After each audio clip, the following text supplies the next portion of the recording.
மினிமலிசம்னு கேள்விப்பட்டிருக்கீங்களா? இது வாழ்க்கை தத்துவம். கொஞ்சத்தை வச்சு திருப்தியா வாழ்றது.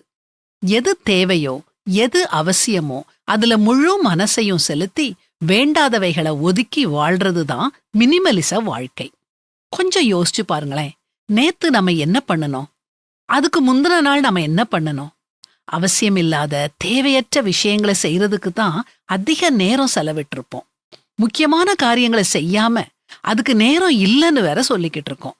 நம்மை நாமே அலசி ஆராய வேண்டிய தருணம் இது.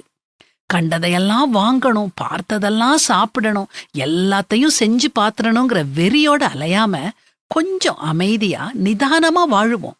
அடிப்படை தேவைகளை பூர்த்தி செய்யறவைகளை மட்டும் வாங்கி ஆரோக்கியமான உணவை சாப்பிட்டு வாழ்க்கைய அர்த்தமுள்ளதாக்கும் காரியங்களை மட்டுமே செய்வோம். இப்படி நாம வாழ்ந்தோம்னா வாழ்க்கை தெளிந்த நீரோடை போல இருக்கும். டென்ஷன் இருக்காது. ஐயோ அதை செய்யணுமே, இதை வாங்கணுமேங்கிற பரபரப்பு, மன அழுத்தம் இருக்காது. எளிமையான விஷயங்கள்ல மகிழ்ச்சிய காண்போம். குறைவானதுல சந்தோஷமா இருப்போம். அது பொருளா இருக்கலாம், மக்களா இருக்கலாம், ஏன் நம்ம எண்ணங்களா கூட இருக்கலாம். குறைவானதுல நிறைவை காண்போம்.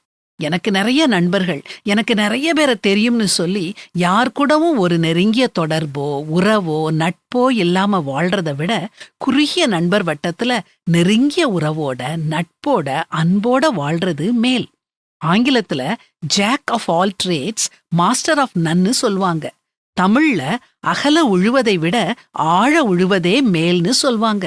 எல்லாத்தையும் செய்யணும், சகலத்தையும் அனுபவிக்கணுங்கிற ஆசையில எதையுமே ஒழுங்கா நேர்த்தியா செய்யாம இருக்கிறத விட கொஞ்சத்தை உண்மையும் உத்தமமா கருத்தோட பரிபூரணமா செய்வோம்.